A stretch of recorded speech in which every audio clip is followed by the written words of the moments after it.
দিছপুৰত মিত্ৰতা চৰকাৰ চলি আছে, কিন্তু BTC নিৰ্বাচনৰ আমি দেখিবলৈ পাইছোঁ যে মিত্ৰতা চৰকাৰ থকাৰ পিছতো BTCত কিন্তু তেওঁলোকৰ মাজত কোনো মিত্ৰতা নাই। আৰু আমাৰ সমস্যাটো যিহেতু এটা ৰাজনৈতিক সমস্যা, এই ৰাজনৈতিক সমস্যাটো সমাধান কৰাৰ কাৰণে আমি এতিয়া আমাৰ এই BTDৰ অঞ্চলৰ যিমান জিলা সমিতি আছে, আমাৰ আঞ্চলিক কমিটি আছে, শাখা কমিটি আছে, ৰাইজৰ সৈতে মত বিনিময় কৰি আমি 4-5 দিনৰ ভিতৰতে কাৰ্যনিৰ্বাহক সভা অনুষ্ঠিত কৰি আমাৰ সিদ্ধান্ত আমি ৰাইজক অৱগত কৰি আগন্তুক BTC নিৰ্বাচনত আমাৰ ভূমিকা কি হ'ব। যোৱা বিগত লোকসভা নিৰ্বাচনত 2014 চনৰ সময়ত সুকীয়া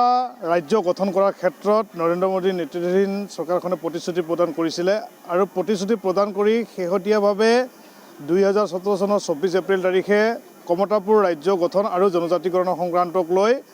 কেন্দ্ৰ অসম চৰকাৰৰ সৈতে ত্ৰিপাক্ষিক বৈঠক অনুষ্ঠিত হৈছিলে। আৰু এই বৈঠক অনুষ্ঠিত হোৱাৰ পিছত 2019 চনৰ লোকসভা নিৰ্বাচনৰ আগমুহূৰ্তত বৈঠক পুনৰ অনুষ্ঠিত কৰিব বুলি কৈছিল, যদিও লোকসভা নিৰ্বাচনৰ পৰৱৰ্তী পৰ্যায়ত আকৌ শাসনত অধিষ্ঠিত হোৱাৰ পিছত এতিয়ালৈকে ঐতিহাসিক পৃথক কমতাপুৰ ৰাজ্য আৰু জনজাতিকৰণৰ দাবীত কেন্দ্ৰীয় ৰাজ্য চৰকাৰৰ সৈতে আক্ৰান্ত ত্ৰিপাক্ষিক বৈঠক অনুষ্ঠিত হোৱা নাই। আৰু চকুৰ সন্মুখতে আপোনালোকে সকলোৱে জানে যে তেলেংগানা ৰাজ্য ইতিমধ্যে গঠন হ'ল, আৰু তেলেংগানা ৰাজ্য গঠন হোৱাৰ দিনৰ পৰাই আমি সদৌ-কচি ছাত্ৰ সন্থাই, সদৌ-কচি মহিলা সমিতি আৰু চিলাৰায় সেনাই ঐতিহাসিক পৃথক কমতাপুৰ ৰাজ্যৰ দাবীটো সজ্জৰে আমি বিশাল গণসভাৱে প্ৰতিবাদী কাৰ্যসূচীৰে আমি অসম চৰকাৰ কেন্দ্ৰীয় চৰকাৰক আমি অৱগত কৰাই আহিছোঁ, যদিও শেহতীয়াভাৱে ঐতিহাসিক পৃথক কমতাপুৰ ৰাজ্যৰ যুক্তিযুক্ততাক স্বীকৃতি প্ৰদান কৰি কমতাপুৰ অট'নমাছ কাউন্সিল গঠন কৰিছে।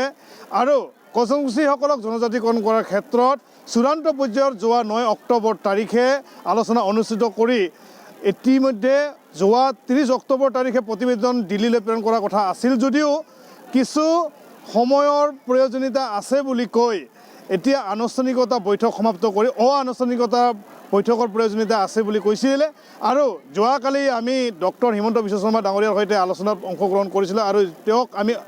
স্পষ্টভাৱে কৈছিলোঁ যে যি 3টা প্ৰস্তাৱ যোৱা 9 অক্টোবৰ তাৰিখে আমালৈ প্ৰেৰণ কৰিছে, 3টা প্ৰস্তাৱৰ ভিত্তিত SC এন হিচাপে আমাৰ MOBC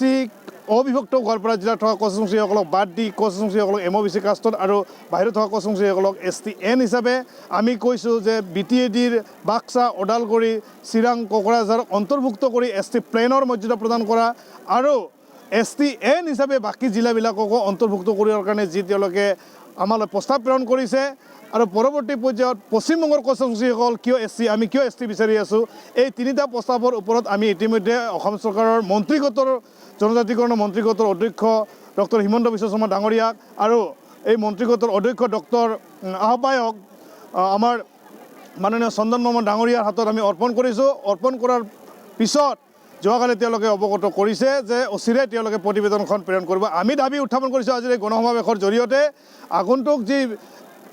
যোৱাকালি BTC নিৰ্বাচনৰ দিন তাৰিখ ঘোষণা হ'ল, BTC নিৰ্বাচনৰ দিন তাৰিখ ঘোষণা হোৱাৰ আগমুহূৰ্ততে এই মিত্ৰজোঁটৰ চৰকাৰখনে কেবিনেট সিদ্ধান্ত গ্ৰহণ কৰি আমাৰ জনজাতিকৰণৰ প্ৰতিবেদনখন দিল্লীলৈ প্ৰেৰণ কৰি আমাক আগন্তুক শীতকালীন অধিৱেশনৰ সময়তে জনজাতিকৰণৰ মৰ্যাদা প্ৰদান কৰিব লাগে। অন্যথা কিন্তু কচুংচী জনগোষ্ঠীৰ ৰাইজ